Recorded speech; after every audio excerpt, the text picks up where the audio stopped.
Comment concilier vie professionnelle et vie familiale? Cette question s'adresse plus aux femmes qu'aux hommes parce que c'est les femmes qui sont beaucoup plus concernées. Bienvenue à tous ceux qui viennent de nous prendre en cours. Vous êtes sur BS TV. Sur BS TV, nous abordons le sujet des parents solos, la difficulté des parents solos à évoluer seuls avec l'éducation de leurs enfants, la possibilité de reprendre leur vie de couple, pourquoi pas.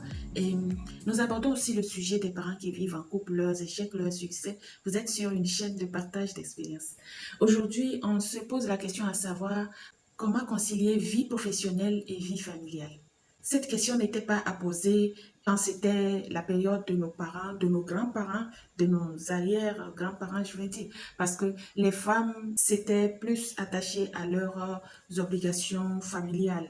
Donc, il n'y avait pas d'obligation professionnelle, même s'il y avait des femmes battantes, des femmes entrepreneurs qui se débrouillaient dans les travaux, dans le commerce, dans les travaux champêtres. Tout cela était impliqué dans la vie familiale.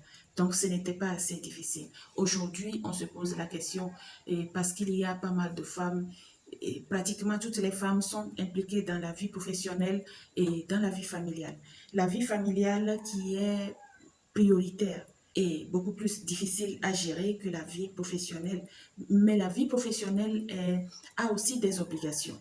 Alors, on se pose la question à savoir comment assurer ses responsabilités professionnelles et ne pas négliger celles familiales.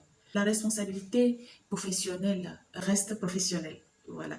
Et pas aussi importante que la vie familiale. Parce que dans la vie familiale, il faut prendre soin de son époux, il faut prendre soin des enfants, il faut prendre soin du foyer, de la maison, de la famille. Il faut prendre soin de soi avant de penser à toute autre chose. Et donc, la vie professionnelle, assurer les responsabilités, il faut avant tout disons, être une femme à 5 têtes et 10 bras. 5 têtes et 10 bras. Il faut beaucoup réfléchir, beaucoup s'organiser. Il faut être une femme organisée pour gérer les obligations familiales.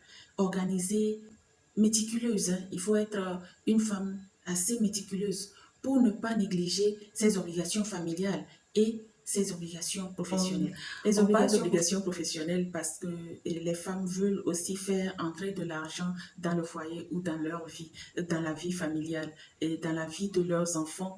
Elles veulent aussi faire entrer de l'argent. Il n'y a pas, cette période, il n'y a pas que les hommes qui vont travailler, il y a les femmes qui courent aussi pour travailler, pour amener de quoi vivre à la maison pour les enfants, pour elles-mêmes en particulier d'abord, avant de penser à leur partenaire. Et la priorité, c'est elle-même, c'est ses enfants, c'est sa famille, d'où elle vient. Donc, il faut, comme je l'ai dit, être une femme à 5 têtes et 10 bras pour être une femme méticuleuse, une femme organisée, une femme stricte dans l'organisation des tâches familiales pour s'occuper de son conjoint, de ses enfants, du foyer et d'elle-même avant de penser aux obligations professionnelles. Les obligations professionnelles ne sont pas aussi prioritaires que les obligations familiales. Et on se pose la question aussi à savoir, faut-il sacrifier le travail au profit de la famille ou vice-versa? Est-ce qu'il faut sacrifier le travail au profit de la famille? Je pense que non. Quand on est bien organisé, je pense que non. Il faut en même temps qu'on travaille, il faut être une femme organisée pour la famille. Il faut être une femme méticuleuse, comme on l'a dit, en première position, pour organiser les tâches de la famille et ce qu'il faut faire dans la famille, ne pas manquer. Il faut, avant de penser aux tâches professionnelles, il faut prioriser les tâches familiales, ce dont l'homme a besoin.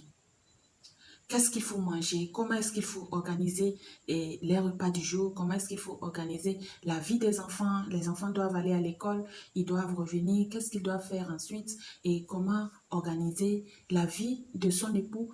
Et il a besoin de ci, il a besoin de ça, comment le faire et comment s'organiser, comment prioriser ces démarches à faire dans la vie de son homme, dans la vie de ses enfants, dans la vie de son foyer avant de penser à ces tâches professionnelles.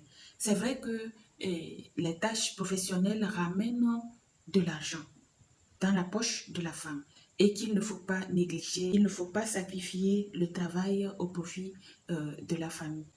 Mais pourquoi pas quand Obligation oblige, hein. Quand obligation oblige, pourquoi ne pas sacrifier le travail au profit de la famille? Parce que c'est la famille qui passe avant tout. La famille est prioritaire. La famille est ce pourquoi nous sommes engagés avec notre homme pour faire évoluer la vie du monsieur et la vie des enfants. La femme est le pilier du foyer et donc elle doit prendre soin de sa famille, de ses enfants, de son homme, de son foyer avant tout. Moi, je pense que le travail vient en deuxième position après la vie de la famille, dans la vie d'une femme.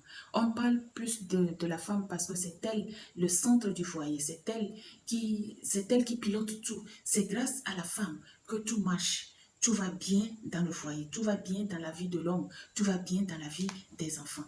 Donc, s'il faut avoir une priorité, c'est la vie familiale. La vie familiale doit être prioritaire dans la vie de la femme avant la vie professionnelle. On se pose la question à savoir quelle stratégie développer afin de trouver un équilibre entre travail et vie familiale.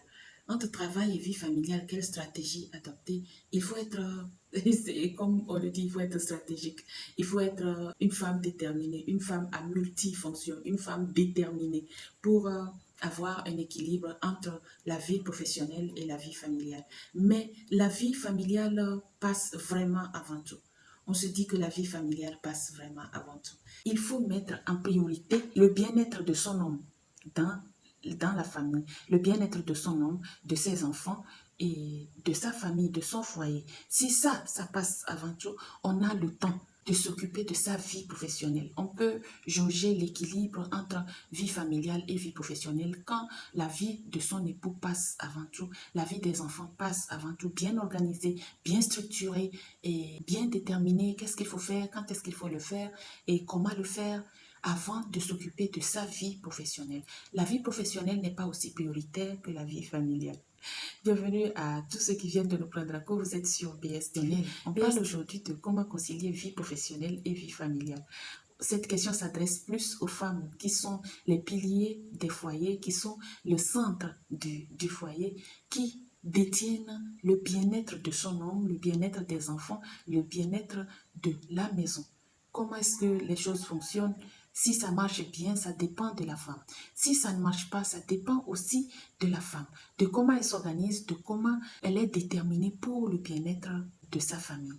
Parce qu'elle s'est engagée avant tout pour le bien-être de son homme, de ses enfants, de son foyer.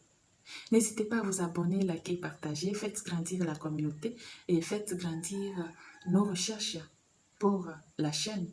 Merci de partager ces moments avec nous. Il est à savoir que la vie familiale est beaucoup plus importante que la vie professionnelle. Parce que quand ça ne va pas, votre homme est là à vos côtés, pas vos responsables professionnels. Quand ça ne va pas, vos enfants sont là à vos côtés, pas vos collègues professionnellement parlant. Non. C'est toujours un plaisir pour moi de partager ces quelques instants avec vous, de partager nos réalités de vie de couple, de vie de parents solo. Et le plaisir sera pour moi de vous retrouver sur cette chaîne très bientôt. Portez-vous bien, prenez bien soin de vous, prenez bien soin de vos familles, de tous ceux qui vous sont chers. Portez-vous bien. À plus.